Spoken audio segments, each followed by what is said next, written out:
Hi, welcome back to the channel. I'm Michelle, and today I wanted to share with you 5 things that have made my first year homeschooling a little easier. So, first one, you can obviously see behind me, is this IKEA board. On one side is a whiteboard.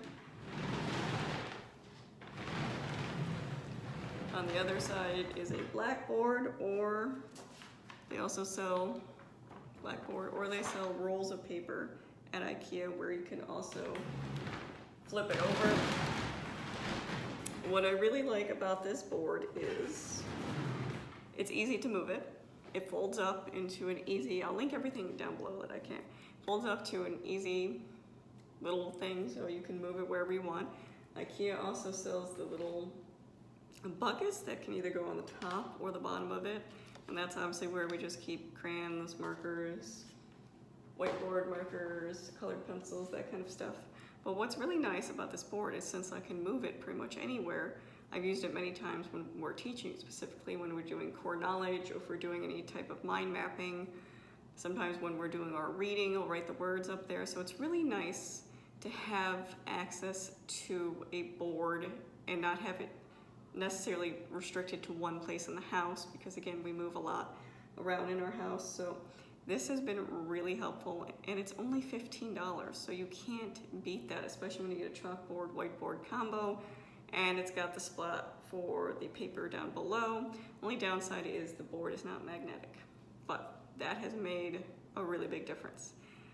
Number 2 to go along with that is specific writing utensils. And I know this is crazy, but this has been really helpful. So we did get some special fun glitter board markers. These are the Arteza metallic brand, and they were really fun. They wipe clean, look really nice. The kids liked using that. We also use these watercolor pens all the time because my kids can get pretty messy, but it's also really nice to be able to take these on the go when we're doing a lot of our nature curriculum or our co-op. I will bring these, and it's a lot easier, especially for younger ones, to be able to use this than to get all the marker or get all the paintbrushes and the water and the watercolors in itself out. And it comes with these little water brushes, so you can, after you make your mark, you can dilute it more if you want to.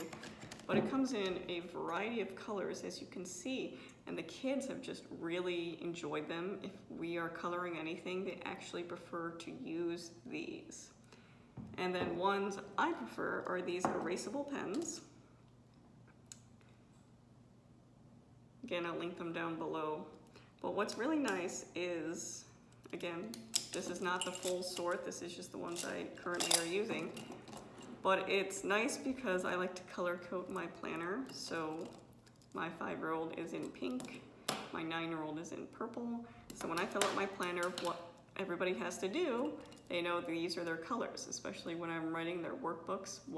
I'll write Monday, Tuesday, Wednesday, so they can flip to it and know what to do. They just look for this.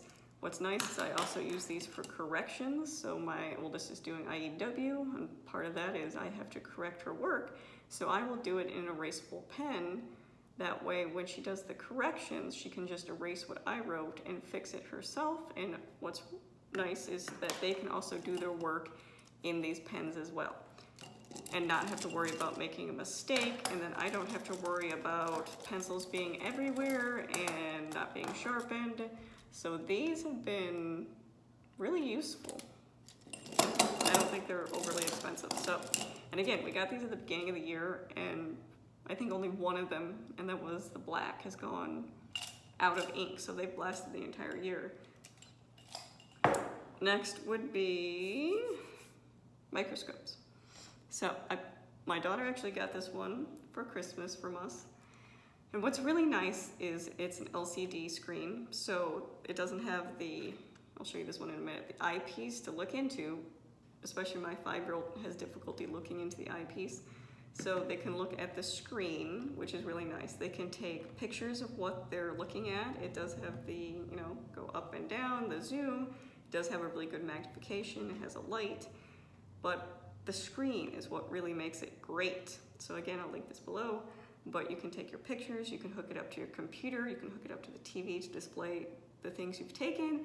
So it has a lot of options, and it's really good for when we're doing our science curriculum, but also when we're doing nature stuff, or if they just want to see things. We have a lot of pictures of up-close Barbie things and up-close sweaters and socks and things, and they like to take pictures and have people guess what they took. But it does really take good, it does really good magnification, it takes really good pictures. It's really cool that you can save the pictures too and download them on a computer. On top of that, we have this one as well, so if we're literally going to be out in nature hiking or something, we will take this one. It's nice that it has a light to it. You can, again, zoom it in and out. It's just a pocket microscope, so nothing fancy, but it is nice to bring with us.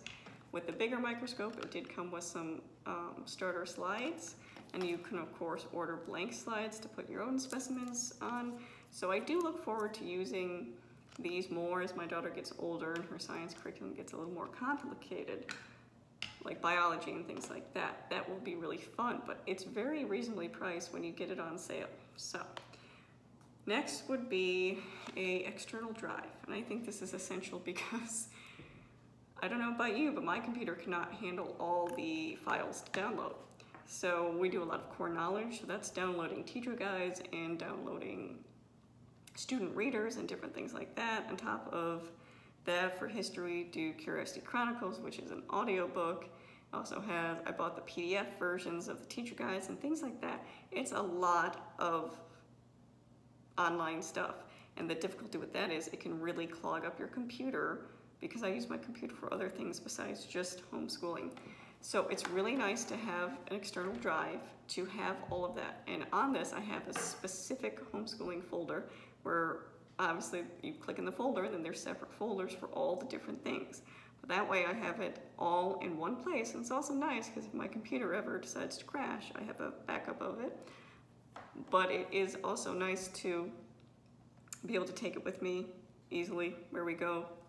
And it is useful for YouTube too, because I keep my videos on here as well when I'm filming, so it doesn't clog up my phone or my computer. So I think a good external hard drive really helps. The last one is, I think, an essential is a really good computer. We've printed a lot this year, and especially using core knowledge, we do a lot of that at home where we print it instead of ordering the things because it's just more cost effective.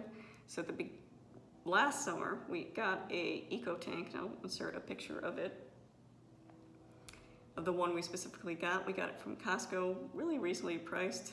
Again, you're paying, I think, $250 for it. I don't remember exactly what it was, but what's really cool is that we bought this last summer, and we have yet to even go through the black ink, and we print on a weekly basis. We print a lot. So I will show the ink. You can see how much we've gone through. We've barely gone through any color of it. So, and what's nice, when you bought it from Costco, you got a free black refill with it too.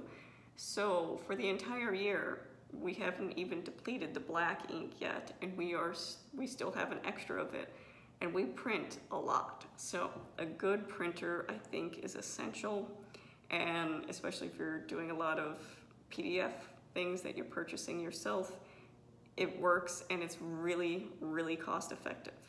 So those are my 5 things that have really helped with homeschooling this year. If you have any comments, please leave them down below. But if not, thanks for watching.